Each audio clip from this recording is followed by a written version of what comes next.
আজ বালুরঘাটের প্রধানমন্ত্রীর সভা, তার আগে সিএনের মুখোমুখি সুকান্ত মজুমদার। আগে নিজের গড় সামলাতে হবে, দ্বিতীয় পর্ব শেষে গোটা বাংলায় করবেন প্রচার। আরো কি বললেন শোনাই। সুকান্ত মজুমদার একদিকে তিনি বিজেপির রাজ্য সভাপতি, অন্যদিকে বালুরঘাট লোকসভা কেন্দ্রের প্রার্থীও বটে। আর সেক্ষেত্রে সুকান্ত মজুমদারের ওপর বাড়তি কিছুটা চাপ রয়েছে বলাই বাহুল্য। একদিকে যেমন নিজের হয়ে তিনি প্রচার সারছেন, তার পাশাপাশি রাজ্যের অন্যান্য প্রান্তের দিকে অর্থাৎ অন্যান্য যে লোকসভা কেন্দ্রগুলি এবং সেই সমস্ত লোকসভা কেন্দ্রের যারা প্রার্থী রয়েছেন তাদের প্রতিও সুকান্ত নজর রয়েছে যথেষ্টই। শুধু নিজে জিতলে হবে না, বাকিদেরও জয় পাইয়ে দিতে হবে। আর সেক্ষেত্রে বদ্ধপরিকর সুকান্ত মজুমদার। একদিকে রাজ্য সভাপতি, অন্যদিকে প্রার্থী। নিজের প্রচার বা দলীয় যারা আরো অন্যান্য প্রার্থী রয়েছে তাদের হয়ে কিভাবে প্রচার সারছেন, কতটা সময় পাচ্ছেন নিজের জন্য?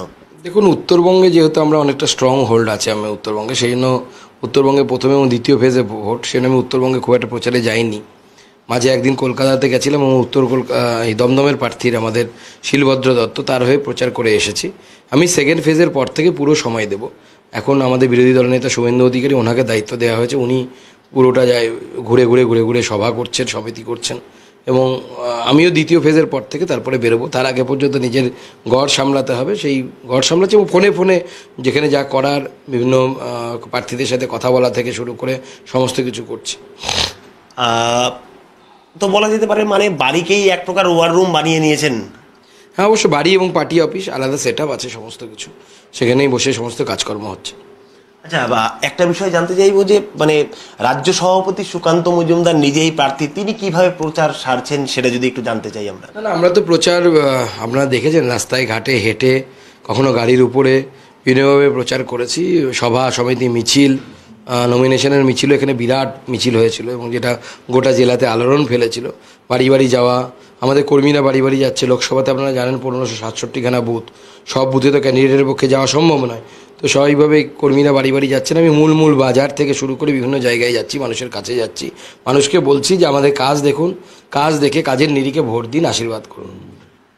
সুকান্ত মজুমদার শুধু একাই নাকি, বা দলের কর্মীরা, নেতৃত্বরা নাকি পরিবারের কেউ সুকান্ত মজুমদারের হয়ে প্রচারে ঝাঁপাচ্ছে এবারের লোকসভা নির্বাচনে? দেখুন, আমার পরিবারে কেউ রাজনীতির সাথে সরাসরি যুক্ত নয়, কিন্তু যেহেতু এবার আমি সময় কম দিতে পারছি, তো স্বাভাবিকভাবে আমার স্ত্রী আমার হয়ে কিছুটা বেরোচ্ছেন। শুধু বালুরঘাট শহরে বিভিন্ন জায়গায় আমাদের কর্মীদের ডিমান্ডে বেরোচ্ছে, কিন্তু ওই ভোট অবধি। ভোটের পর আবার ব্যাক টু প্যাভিলিয়ন। আমার পরিবারের অন্য কেউ রাজনীতি করুক, আমিও চাই না, আমার পরিবারের কেউ চায় না। তো মানে আপনার পরিবারের কেউ রাজনীতি করে না, রাজনীতির সঙ্গে কোনোভাবে জড়িত নেই, তারপরেও একজন মানুষ যিনি সারা বছর ঘরকন্যা সামলাতেন, তিনি আপনার হয়ে একেবারে মানুষের দোরগোড়ায়, কতটা মানে আপনাকে আরো উৎসাহ যোগাচ্ছে, কতটা অক্সিজেন দিচ্ছে? না, দেখুন, হাজারো সহধর্মিনী যদি পাশে থাকে তো তার আলাদা একটা উৎসাহ থাকে, এবং যেহেতু ও বেরোচ্ছে এবং বাড়ি বাড়ি যাচ্ছে, মানুষের কাছে হাত জোর করে ভোট চাইছে, ভোট দিন, পদ্ম ফুলে ভোট দিন, মোদিজিকে ভোট দিন, সুকান্ত মজুমদারকে ভোট দিন, স্বাভাবিক এটা আলাদা একটা উদ্দীপনা জাগাচ্ছে আমাদের কর্মীদের মধ্যে। আমাদের কর্মীদেরাও, বিশেষ করে মহিলা কর্মী যারা আর কি, তারা খুব এনথুজিয়াস্টিক হয়ে কাজ করছে আর কি। একদমই, এটা বলা বাহুল্য, কিন্তু সুকান্ত মজুমদারের জন্য বাড়তি পাওনা, তার কারণ তার স্ত্রী, তার সহধর্মিনী রাজনীতির আঙিনায় না থাকলেও অন্ততপক্ষে স্বামীর জন্য তিনি সাধারণ মানুষের দোরগোড়ায় যাচ্ছেন, বিজেপিকে ভোট যাতে দেওয়া হয় তার আবেদন তুলে ধরছেন, তার পাশাপাশি সুকান্ত মজুমদারের হয়েও গলা ফাটাচ্ছেন। এবার আমি একটু অন্যান্য প্রসঙ্গে একটু নজর রাখার চেষ্টা করব, সুকান্ত মজুমদারের সঙ্গে তা নিয়ে আলোচনা করব। দাদা, একটি বিষয় জানতে চাইবো, সেটা হচ্ছে যে সামনেই যেহেতু রামনবমী, তো এই রামনবমীকে সামনে রেখে এবার তো উন্মাদনা যথেষ্ট তুঙ্গে, যেহেতু রাম মন্দির প্রতিষ্ঠা হয়েছে। আর এই পরিস্থিতিতে মমতা বন্দ্যোপাধ্যায়কে বিভিন্ন সভামঞ্চে দাঁড়িয়ে বলতে শোনা যাচ্ছে যে রামনবমী আসলে দাঙ্গা হওয়ার একটা সম্ভাবনা আছে। এ নিয়ে অবশ্য আপনাদের 4 বিধায়ক ক্ষোভ প্রকাশও করেছেন, তারা এটা নিয়ে উষ্মা প্রকাশও করেছেন যে পরোক্ষভাবে কি দাঙ্গার কোনো রকম উস্কানিমূলক প্ররোচনা দেওয়া হচ্ছে কিনা। তো কি বলবেন, আপনি কিভাবে দেখছেন বিষয়টিকে? দেখুন, মাননীয় মুখ্যমন্ত্রী যে কথা বলেছেন হিন্দুদের জন্য অত্যন্ত অপমানজনক কথা, এবং এমনভাবে বলা হয়েছে যে রামনবমী হিন্দুদের দাঙ্গা করার দিন। এই কাজ মাননীয় মুখ্যমন্ত্রী মমতা বন্দ্যোপাধ্যায়ের মুখ থেকে এই শব্দ আসা উচিত ছিল না, এবং আমার মনে হয় হিন্দু সমাজ এর উপযুক্ত উত্তর দেবে। এবং আমার তো মনে হয় মমতা বন্দ্যোপাধ্যায় মুসলিম ভোটকে কনসলিডেট করার জন্য বারবার দাঙ্গা এই শব্দটা ব্যবহার করছে। আমি মুখ্যমন্ত্রীকে চ্যালেঞ্জ করছি একটা সিঙ্গেল ইনস্ট্যান্স দেখানোর জন্য। উদাহরণ দেখার জন্য, যেখানে রামনবমীর মিছিল থেকে বেরিয়ে কোনো ধর্মীয় স্থানে গিয়ে হামলা করা হয়েছে অন্য ধর্মের কোনো উদাহরণ নেই, অথচ উল্টো উদাহরণ আছে। হিন্দুরা রামনবমী করতে করতে জয় শ্রীরাম বলতে বলতে যাচ্ছিল, তো তখন সেখানে তাদের উপরে হামলা হয়েছে। গতবার হাওড়াতে হয়েছে, আরও অনেক জায়গায় হয়েছে। অনেক জায়গায় আপনি রামনবমীর মিছিলই করতে পারবেন না, রামের দেশে আপনি রামনবমীর মিছিল করতে পারবেন না, এর থেকে দুঃখের আর কি আছে? তো যেটা বারবার অভিযোগ উঠে আসছে, ধর্ম নিয়ে রাজনীতি করছে বিজেপি, তো এই মন্তব্যের পর আপনার কি মনে হচ্ছে, আপনার ব্যাখ্যাটা কি? দেখুন, প্রথম কথা হচ্ছে বিজেপি রামনবমীর মিছিল কোথাও করে না। মিছিল হয় হচ্ছে রামনবমী উদযাপন কমিটির পক্ষ থেকে, সেখানে বিজেপির নেতারা যারা হিন্দু তারা সেখানে অংশগ্রহণ করে, তো এতে অসুবিধার কী আছে? মমতা বন্দ্যোপাধ্যায় যখন ঈদের নামাজে রেড রোডে গিয়ে যখন রাজনীতির কথা বলে, ওটা ধর্ম নিয়ে রাজনীতি করা নয়। ওখানে গিয়ে মমতা বন্দ্যোপাধ্যায় যখন বলেন আমি একবারও ঈদের নামাজে মিস করি না, ধর্ম নিয়ে রাজনীতি নয় সেটা, ওটা অ্যাপিজমেন্ট পলিটিক্স নাকি? এই যে সংখ্যালঘু তোষণ, এই তোষণ কারো ভালো না। আমি তোষণ অ্যাপিজমেন্ট অফ নান, এইটা আমাদের পলিসি। আমরা কারো তোষণে বিশ্বাস করি না, না হিন্দুর না মুসলিমের। একটা বিষয় জানতে চাইবো, যেটা আপনিও কিছুক্ষণ আগে বলছিলেন, যে এই যে আসন সংখ্যা, একটা আসন এই উত্তরবঙ্গে আপনাদের বাদ গিয়েছে, আর অন্যদিকে মমতা বন্দ্যোপাধ্যায় সম্প্রতি এই ডাবগ্রাম এলাকায় তিনি সভা করতে এসেছিলেন জলপাইগুড়ি লোকসভা কেন্দ্রে। সেখানে এসে তিনি একদম তার বক্তব্যের আদ্যপ্রান্ত তিনি বলে গিয়েছেন যে বিজেপিকে কেন ভোট দেওয়া হয়, বিজেপি কিছুই করে না, আর এদিকে তৃণমূলের সরকার বা তৃণমূল অনেক কাজ করছে, তারপরও তৃণমূলকে খালি হাতে ফিরে যেতে হচ্ছে। একদম শুরু থেকে আক্ষেপের সুর মমতার গলায়, কি বলবেন? উনি বুঝতে পারছেন যে এই আক্ষেপটা এবারও থাকবে, সেই জন্য তো ওরকম ডেসপারেট হয়ে গেছে। এবং কাজ করেননি বলে, যদি কাজ করতেন তাহলে এইভাবে ডেসপারেটলি ভোট ভিক্ষে করতে হতো না, তো কাজটা করতে হতো। কাজ তো করেননি কিছু। মানুষের অ্যাকাউন্টে 2 টাকা ঢুকিয়ে দিলাম, ওদিও মানুষের উন্নয়ন হয় না। 1200 টাকায় আপনার সংসার চলবে না, 12,000 টাকার চাকরি দরকার কম করে মাসে, তাহলে পরে আপনার সংসারটা চলবে। এইটা যবে মুখ্যমন্ত্রী বুঝতে পারবেন তবে উনি ঠিক পথে চলবে, কিন্তু সেই সাইমান নেই। এখন সময় এসে গেছে চেঞ্জ হওয়ার, পরিবর্তনের সময় চলে এসেছে, বিজেপির সরকার তৈরি হবে। আর তৃণমূলের তরফ থেকে বলা হচ্ছে, এবং বাড়ি বাড়ি প্রচারেও যে ছবি দেখা যাচ্ছে, যে লক্ষ্মীর ভাণ্ডার, স্বাস্থ্যসাথী, কন্যাশ্রী, যুবশ্রী, রূপশ্রী, এই সমস্ত প্রকল্পগুলি তুলে ধরা হচ্ছে, এবং মুখ্যমন্ত্রী সবাইকে এই সমস্ত প্রকল্পের বা খতিয়ানোর সামনে তুলে ধরছে। তো কি মনে হচ্ছে যে এই সমস্ত প্রকল্পের যে সমস্ত সুযোগ সুবিধা মানুষ পাচ্ছে, তার বেনিফিট কি তৃণমূল পাবে না কি মনে হচ্ছে? দেখুন, এই প্রকল্পগুলো প্রত্যেকটা ফ্লপ প্রকল্প। লক্ষ্মীর ভাণ্ডারের যা সাইজ, তো একে লক্ষ্মীর ভাণ্ডার না বলাই ভালো, মা লক্ষ্মীর অপমান। লক্ষ্মীর ভাণ্ডার আজকে 1200 টাকা 1000 টাকায় পরিণত হয়েছে। আসামে আমাদের সরকার কবে তৈরি হয়েছে দেখুন, হেমন্ত বিশ্ব শর্মার সরকার, সেই প্রায় 2 বছরের উপরে হয়ে গেল আমার যতদূর মনে পড়ছে। তো তবে থেকে আসামের সরকার এই 1200 টাকা করে অরুণ উদয় প্রকল্পে দেয় মহিলাদেরকে।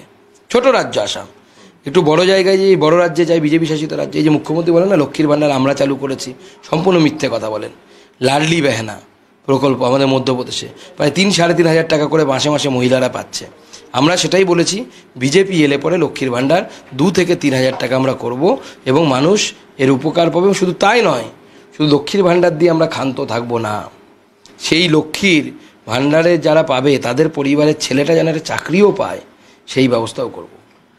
দাদা, একটি বিষয় জানতে চাইবো, আপনি বলছিলেন কিছুক্ষণ আগেই যে এই উত্তরবঙ্গ বিজেপির শক্ত ঘাঁটি, তো 19-এর নির্বাচনে যে দেখা গেছে যে একটি সিট ছাড়া পড়েছে, এবার কি মনে হয় এই শক্ত ঘাঁটি এবার কি একেবারে যে পুরো যে আসন সবগুলি বিজেপির দখলে চলে আসবে? গতবার দক্ষিণ বাংলা আমরা 8,000 ভোটে হেরেছিলাম, তো এই 8,000 ভোট হারাটা খুব দুঃখজনক।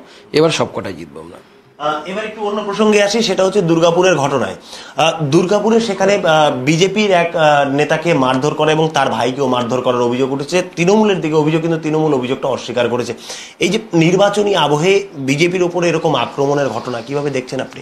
না, এ তো তৃণমূল তো দাঙ্গাবাজ পার্টি, দাঙ্গা মারামারি করবে না, তাহলে আবার তৃণমূল কি হলো?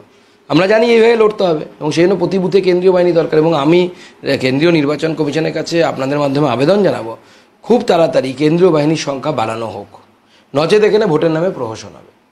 একদম সর্বশেষ একটি প্রশ্ন আমি আপনার কাছে রাখতে চাইবো, সেটা হচ্ছে প্রধানমন্ত্রী নরেন্দ্র মোদী নির্বাচনী বন্ড নিয়ে তিনি মুখ খুলেছেন, তিনি মন্তব্য পেশ করেছেন, এবং প্রধানমন্ত্রীর মন্তব্য সামনে আসার পরেই একযোগে তৃণমূল, কংগ্রেস এবং বামেরা প্রধানমন্ত্রীর মন্তব্যের পাল্টা সুর চলাতে শুরু করেছেন। এই বিষয়টিকে কিভাবে দেখছেন আপনি? এখন মাননীয় প্রধানমন্ত্রী গতকাল সম্ভবত তার ইন্টারভিউটা প্রকাশিত হয়েছে, তাতে পরিষ্কার করে দিয়েছেন এবং আমরা প্রথম থেকে বলছি আমরা একটা সিস্টেম চালু করেছি নির্বাচনী বন্ড, তাতে আপনার নতুন সিস্টেম, আপনি বুদ্ধি দিন, এটা করা হোক, এটা করা হোক, সাজেশন দেওয়া হোক, তর্ক বিতর্ক হোক, এবং তারপরে একটা ফুল প্রুফ সিস্টেম তৈরি হোক। কিন্তু প্রশ্ন হচ্ছে ইলেকটোরাল বন্ড চালু হওয়ার আগে কি ছিল? আমি তো আজকে মহামান্য আদালতকেও চ্যালেঞ্জ করতে চাই, বলুন না আদালতকে যে খুঁজে বের করতে যে ইলেকটোরাল বন্ড চালু হওয়ার আগে কোন পার্টিকে কে কত টাকা দিয়েছে, 14 সালের আগে কোন পার্টিকে কে টাকা দিয়েছে, কোনো তথ্য বের করতে পারবেন? আদালত নির্দেশ দিলেও কেউ তো বের করতে পারবে না, কোনো ডকুমেন্টেশন নেই কোন পার্টিকে কে দিচ্ছে, ব্ল্যাক মানিতে টাকা দেওয়া হতো। অতএব মাননীয় প্রধানমন্ত্রী যেটা বলেছেন উনি পরিষ্কার দুধ কা দুধ পানি কা পানি করে দিয়েছেন। দাদা আরও একটি প্রশ্ন যেটা সেটা হচ্ছে নির্বাচনী আবহে একদিকে যেমন বিজেপি নেতাকর্মীদের ওপর আক্রমণের ঘটনা সামনে আসছে, ঠিক আপনারই এই লোকসভা কেন্দ্রে ফ্ল্যাক্স, ব্যানার, ফেস্টুন এসব ছিঁড়ে ফেলার একটা অভিযোগ উঠছে, কি বলবেন এই বিষয় নিয়ে? দেখুন, বিভিন্ন জায়গায় আমাদের ফ্ল্যাগ, ফেস্টুন এগুলো ছিঁড়ে ফেলা হয়েছে, কুশমন্ডি থেকে শুরু করে। এখন এই মুহূর্তে সবথেকে বেশি সমস্যা হচ্ছে ইটাহারের বিধায়ক মুশারফ, তৃণমূলের সংখ্যালঘু মোর্চার রাজ্য সভাপতি, সে এবং তার গুন্ডারা মান্নায় অঞ্চল, চৌরাস্তা, চেকপোস্ট যেখানে মুশারফের বাড়ি, সেখানে আমরা প্রাইভেট জায়গায় যেখানে ব্যানার লাগাচ্ছি, সেই যেখানে অ্যাডভার্টাইজমেন্ট যারা লাগায় আর কি পয়সা নিয়ে, সেখানে হুমকি দেওয়া হচ্ছে তাদেরকে যে সুকান্ত মজুমদারের ফ্লেক্স লাগানো যাবে না, করা যাবে না। এবং আমাদের যে আমরা ফ্লেক্স লাগাচ্ছি সেই ফ্লেক্সগুলো ছিঁড়ে ফেলা হচ্ছে, আমাদের কর্মীদেরকে হুমকি দেওয়া হচ্ছে তাকে মেরে ফেলা হবে, জীবন নিয়ে নেওয়া হবে। তো এই ধরনের সমস্যা চলছে এবং মুশারফ হোসেন এগুলো করছে। আমরাও দেখছি, সময় আসবে তখন আমরাও দেখব মুশারফ হোসেনকে পারভেজ মুশারফ বানিয়ে ছাড়বো। তো এই পরিস্থিতি কোনোভাবে মনে হচ্ছে এই লোকসভা কেন্দ্র অন্তপক্ষে মানে ভোট লুট বা বুথ জ্যাম এরকম কোনো ঘটনা ঘটতে পারে? ইটাহারের মতো জায়গায় তো ঘটতেই পারে, ইটাহার, হরিরামপুর, যেখানে বিপ্লব মিত্রের গুন্ডা বাহিনী দাপিয়ে বেড়ায়, তো সেজন্য কেন্দ্রীয় বাহিনী চাই এবং কেন্দ্রীয় বাহিনীকে লাঠিতে তেল লাগিয়ে রেডি হয়ে থাকতে হবে। খেলা হবে বলে এলে পরেই ছক্কা, তাহলে পরে সীমানার বাইরে বল। একদম। বিপ্লব মিত্র নাম যেহেতু উঠলো, সেক্ষেত্রে জানতে চাইবো যে বিপ্লব মিত্র কতটা ফ্যাক্টর হতে পারে এই লোকসভা কেন্দ্রে আপনার প্রতিদ্বন্দ্বী হিসেবে? বিপ্লব মিত্রই তো ফ্যাক্টর, ওনাকেই হারাবে সবাই। এই যে উনি এত বছর ধরে রাজনীতি করে নিজের ভাই এছাড়ার বাইরে কিছু বোঝেন, এমনকি তৃণমূল নেতারাও জানে যে বিপ্লব মিত্র যদি যেতেও ওনার পরিবারের লাভ হবে, তৃণমূলের কোনো লাভ হবে না। তৃণমূলের নেতারা ঝোল খাবে, মাংস তো মিত্র পরিবার পাবে। দাদা একদম সর্বশেষ একটি প্রশ্ন আপনার কাছে রাখতে চাইবো, সেটা হচ্ছে যে যেহেতু বিগত দিনে অর্থাৎ 2019-এর নির্বাচনে আপনি জয়লাভ করেছিলেন, সাংসদ হয়েছিলেন, তো সেক্ষেত্রে এবার যখন আবারও ভোট চাইতে যাচ্ছেন মানুষের কাছে, বা মানুষও একটি কথা হয়তো ভাববে যে আবারও কেন বিজেপিকে, আবারও কেন সুকান্ত মজুমদারকে, তাহলে মানে মূলত কোন বিষয়ের ওপরে এই লোকসভা কেন্দ্রে কোন উন্নয়নের নিরিখে সুকান্ত মজুমদার আবারও আসবে, আপনার বিচারে কোন বিষয়গুলি উল্লেখযোগ্য? দেখুন, কেন্দ্রীয় সরকারের হাতে যে বিষয়গুলো থাকে প্রত্যেকটা জায়গায় আমরা কাজ করেছি, বিশেষ করে রেল, এই জেলার মানুষের যেটা বরাবরের দাবি, যেটা পিছিয়ে পড়া জেলা, এবং পিছিয়ে পড়া জেলাকে সামনের দিকে এগিয়ে নিয়ে যাওয়ার জন্য একটাই পদ্ধতি, সেটা হচ্ছে কমিউনিকেশন, যোগাযোগ ব্যবস্থার উন্নতি। যোগাযোগ ব্যবস্থার উন্নতি হলে ব্যবসা বাণিজ্যের উন্নতি হবে, ব্যবসা বাণিজ্যের উন্নতি হলে পরে রোজগার বাড়বে, মানুষের আর্থিক অবস্থা ভালো হবে। আমরা প্রথম থেকে সেই টার্গেট নিয়ে নেমেছি। আমরা শিয়ালদার ট্রেন চালু করেছি, গতকাল নির্বাচনী বিধি মেনে দিল্লির ট্রেন চালু হলো, নির্বাচনের আগেই ঘোষণা হয়েছিল যেহেতু দিল্লির ট্রেন। আমাদের এই জেলা থেকে দিল্লিতে ট্রেন যাবে এটা কোনো ভাবেনি, কেউ ভাবেনি। আমরা 1 লাখি থেকে বালুরঘাট পর্যন্ত বৈদ্যুতিকরণ করিয়েছি, পিট লাইন, সিক লাইন 15 কোটি 30 লক্ষ টাকা স্যাংশন করিয়েছি, বালুরঘাট হিলি রেল প্রকল্প 500 কোটি টাকা স্যাংশন করিয়েছি। আমরা রেক পয়েন্ট করেছি এই জেলায়, যেটা কোনো ছিল না। মালগাড়ি ঢুকছে এখন এই জেলাতে, কর্মসংস্থান হবে, ব্যবসা বাড়বে, বাণিজ্য বাড়বে, রপ্তানি বাড়বে। হিলি অবধি ট্রেন পৌঁছে দেবো আমরা, তার ফলে বাংলাদেশের সাথে রপ্তানি বাড়বে ভারতবর্ষের, এবং এই জেলার মানুষ উপকৃত হবে। নর্থ ইস্টের সাথে বাংলাদেশের মধ্যে দিয়ে কোনোভাবে যোগাযোগ করা যায় কি না সেই বিষয়ে আমরা চিন্তাভাবনা করছি। আমরা প্রত্যেকটি জায়গায় যেভাবে উন্নয়নের ছাপ রেখেছি, সে ধরুন একদিকে আমি রেলের কথা বললাম, উল্টো দিকে আমরা এখানে 1 কোটি টাকার যারা দিব্যাঙ্গজন, হ্যান্ডিক্যাপ যাদেরকে আমরা বলি, তাদেরকে আমরা অ্যাপ্লায়েন্সেস দিয়েছি, অর্থাৎ তাদের যন্ত্রপাতি দিয়েছি, কানের মেশিন থেকে শুরু করে ব্যাটারি চালিত ট্রাইসাইকেল দিয়েছি। তার বাইরে 1 কোটির বাইরে গিয়ে আবার দিয়েছি আরও 1 কোটির।